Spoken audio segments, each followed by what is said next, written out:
आज आप सुनेंगे चौथ माता की कहानी। इस कहानी को हर महीने की चौथ के व्रत के समय कहीं वह सुनी जाती है और इसके बाद गणेश जी की कहानी सुनी जाती है। कथा। एक नगर में एक बूढ़ी माँ रहती थी। वह अपने बेटे की सलामती के लिए हर महीने की चौथ का व्रत करती थी। हर चौथ के दिन बूढ़ी माई पंसारी के पास जाती, थोड़ा सा गुड़ और थोड़ा सा घी लाकर 4 लड्डू बनाती थी। एक अपने बेटे को देती और एक से पूजा करती और एक हाथ कार के लिए निकालती और एक चांद उगने के बाद स्वयं खा लेती थी। एक समय की बात है, एक बार बूढ़ी का बेटा अपने ताई से मिलने गया। ताई ने बैसाखी चौथ का व्रत रखा था। लड़के ने ताई से पूछा, ताई आप कौन सा व्रत कर रही हैं? तब ताई ने बताया, बेटा मैं बैसाखी चौथ व्रत करती हूँ। यह सुनकर लड़का बोला, ताई मेरी माँ तो 12 महीने की हर चौथ की व्रत करती है। यह सुनकर ताई बोली, बेटा तेरी माँ तेरी कमाई से तरमाल खाने के लिए 12 चौथ व्रत करती है। तू परदेश चला जा, तब तुम्हारी माँ एक भी चौथ का व्रत नहीं करेगी। लड़के को लगा कि मेरी ताई ठीक ही कह रही है, मुझे ऐसा ही करना चाहिए। अब ताई की बात मानकर अपने घर आकर लड़के ने माँ से कहा, माँ मैं परदेश जा रहा हूँ, यहाँ तू मेरी कमाई को खाने पीने में ही उड़ा देगी तो मेरे पास बचेगा ही क्या। इसी कारण से मैं परदेश जा रहा हूँ। माँ ने बहुत समझाया, बेटा ऐसी कोई बात नहीं है, लेकिन बेटा कहाँ माना। जब बेटा नहीं माना तो माँ ने कहा, बेटा ले ये चौथ माता के आंखें हैं, इसे तुम अपने पास सलामत से रखना, ये तुम्हारी हर मुसीबत में मदद करेगी। बेटा ने माँ की बात मानकर वह आंखें को अपने झूले में रख लिया और वहां से निकल पड़ा। चलते चलते वह लड़का एक नगर में पहुंचा। उसने देखा कि एक बूढ़ी माई रोई जा रही है, लेकिन रोते रोते पुआ भी बना रही थी। यह देखकर उसे बहुत आश्चर्य हुआ। उसने उस बूढ़ी माई के पास जाकर पूछा, माई तुम क्यों रोए जा रही है और रोते रोते पुआ भी पका रही है? इसका क्या कारण है, मुझे बताओ। लड़के की बात सुन बूढ़ी माँ ने कहा, बेटा इस नगर की पहाड़ी पर एक राक्षस रहता है। पहले वह नगर में आकर कई लोगों को खाने के लिए मार देता था। अब तो राजा हर घर से एक आदमी को दैत्य के पास भेजता है और आज मेरे बेटे की बारी है, इसलिए मैं रोए जा रही हूँ और मेरे बेटे को पुआ बहुत पसंद है, इसी कारण से पुआ बना रही हूँ। लड़का बोला, माई बस यही कारण है, तू चिंता मत कर, तेरी चिंता को मैं दूर करूँगा। तू पुए बना, लेकिन अपने बेटे के लिए नहीं, मेरे लिए। मैं ये पुए खाऊंगा और तेरे बेटे की जगह मैं ही चला जाऊंगा। बूढ़ी माई ने उस लड़के के लिए पुए और खीर बनाकर उस लड़के को खिला दिया और सभी सो गए। रात को राजा के सैनिक आए तो बूढ़ी माई ने उस लड़के को जगाकर सैनिकों के साथ भेजा और उस लड़के को कहा, बेटा चौथ माता तेरी रक्षा करे। अब लड़का सैनिक के साथ चल पड़ा। कुछ दूर जाने पर वह लड़का दैत्य के सामने पहुंचा।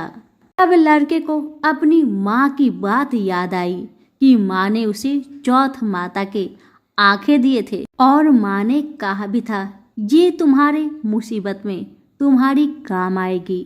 बस लड़के ने चौथ माता के नाम लेकर आंखें को दैत्य की तरफ फेंक कर कहा, हे चौथ माता, यदि मेरी माँ मेरी सलामती के लिए व्रत करती है तो दैत्य का सिर कटकर गिर जाए और उसकी मृत्यु हो जाए। लड़के के इतना कहते ही तुरंत ही दैत्य का सर कटकर गिर गया और वह दैत्य वहीं पर तड़प तड़प कर मर गया। लड़का वापस आ गया। राजा ने उसे ढेर सारे उपहार देकर विदा किया। लड़का उस नगर से चलते हुए एक दूसरे नगर में पहुंचा। इस राज्य में आवा तभी पकता था जब एक इंसान की बलि दी जाती थी। सिपाहियों ने उसी लड़का को पकड़कर आवे में चुन दिया। लड़के ने तुरंत चौथ माता की आंखें निकाली और आवा में डाल दिया और कहा, हे चौथ माता, यदि मेरी माँ मेरे लिए व्रत करती है तो आवा मेरी बलि लिए बिना ही झट से पक जाए। लड़का के इतना कहते ही चौथ माता की कृपा से आवा तुरंत पक गया। आवे में से मिट्टी की जगह सोने चांदी के बर्तन निकलने लगे। जब कुम्हार अंदर से बर्तन निकालने लगा तो लड़का अंदर से बोला, बर्तन धीरे धीरे निकालना, मुझे चोट लग जाएगी। इस तरह से अंदर से आवाज सुनकर कुम्हार बहुत डर गया और राजा से सारी कहानी बताया। राजा ने आवे से उस लड़के को निकलवाया और पूछा, इस आवे में से तुम बच कैसे गए? लड़के ने बताया कि उसकी माँ चौथ माता की व्रत करती है, व्रत के कारण ही वह बच पाया है। राजा को इसका विश्वास नहीं हुआ और उसने एक चांदी की सुराही मंगवाई और कहा कि सुराही की नली से निकलकर तुम दिखाओ, तभी मैं विश्वास करूंगा तुम्हारी बात में सच्चाई है। लड़के ने चौथ माता को याद करके आंखें सुराही में डालकर कहा, हे चौथ माता, मेरी मदद करे, मैं भौरा बनकर इस सुराही से निकल सकूं। लड़का भौरा बनकर सुराही से निकल गया। राजा खुश होकर राजकुमारी की शादी उस लड़के के साथ करवा दी और सभी लोग को चौथ माता का व्रत करने को कहा। अब उस लड़के को अपनी माँ की याद आई। उसने राजा के पास जाकर अपने नगर जाने की इच्छा जाहिर की। राजा ने रथ, घोड़ा, हाथी और खूब सारा दान दहेज देकर उन्हें विदा किया। वह लड़का अपने पत्नी के साथ चौथ माता के दिन अपने नगर पहुंचा। वह अकेला ही पंसारी के यहाँ माँ का इंतजार करने लगा। सोचा, आज चौथ का दिन है तो माँ यहाँ जरूर आएगी। थोड़ी देर बाद लकड़ी टेकती हुई माँ आती हुई दिखाई दी।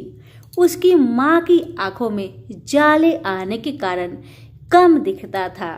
लड़के ने जानबूझकर अपना पैर लकड़ी में लगा दिया और कहने लगा, बल रे पूत काटी, मेरे पैर की लगा दी। माँ ने अपने बेटे को पहचाना नहीं और कहने लगी, भैया, मुझे चाहे कितनी गाली निकालो पर मेरे बेटे को कुछ मत कहना। बेटा यह सुनकर माँ के चरणों पर गिर पड़ा और कहने लगा, माँ, मैं ही तेरा बेटा हूँ, मुझे माफ कर दे माँ, मुझे माफ कर दे। माँ ने अपने बेटे को गले से लगा लिया।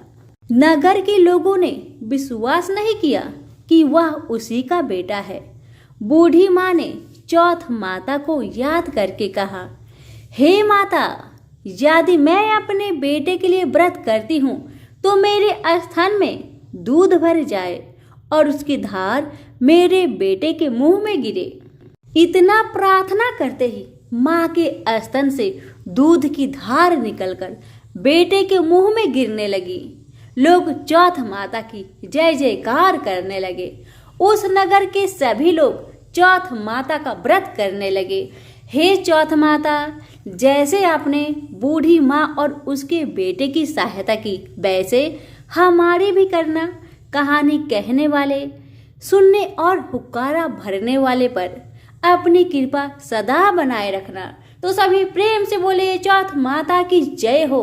अब आइए सुनते हैं गणेश भगवान की कथा, क्योंकि इस कथा के बिना आपका व्रत अधूरा है, इसलिए अवश्य सुने।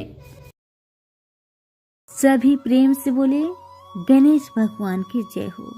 आज आप सभी सुनेंगे विनायक चतुर्थी की व्रत कथा। किसी समय नर्मदा नदी के तट पर माता पार्वती और भगवान शिव चौपर खेल का आनंद ले रहे थे। खेल में निर्णायक की भूमिका के लिए भगवान शिव ने मिट्टी का एक पुतला बनाया और उसमें प्राण डालकर जीवित कर दिया। भगवान शिव ने उस बालक को आदेश दिया कि वह विजेता का फैसला करेगा। माता पार्वती और शिव खेल में व्यस्त हो गए।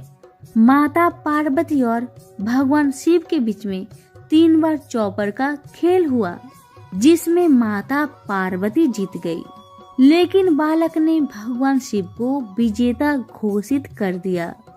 बालक के फैसले पर माता पार्वती बहुत क्रोधित हुई और उन्होंने बालक को श्राप दे दिया, जिसके बाद बालक ने माता पार्वती से क्षमा मांगते हुए कहा कि भूलवश हो गया, जिस पर माता पार्वती ने कह दिया कि दिया हुआ श्राप वापस नहीं होगा। हालांकि माता पार्वती ने बालक को श्राप से मुक्ति के उपाय बताए।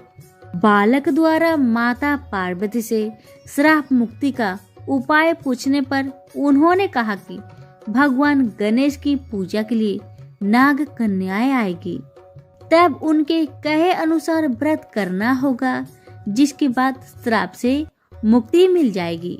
वह बालक कई वर्षों तक श्राप से जूझता रहा। एक दिन भगवान गणेश की पूजा करने के लिए नाग कन्या आई, जिससे बालक ने गणेश व्रत की विधि पूछी और सच्चे मन से भगवान गणेश की पूजा करने लगा। कहते हैं कि बालक की भक्ति को देखकर भगवान ने उन्हें दर्शन दिया और उससे वरदान मांगने के लिए कहा। भगवान गणेश के आशीर्वाद से वह बालक श्राप से मुक्त हो गया, जिसके बाद वह बालक माता पार्वती और शिव से मिलने के लिए कैलाश पर्वत पर पहुंचा।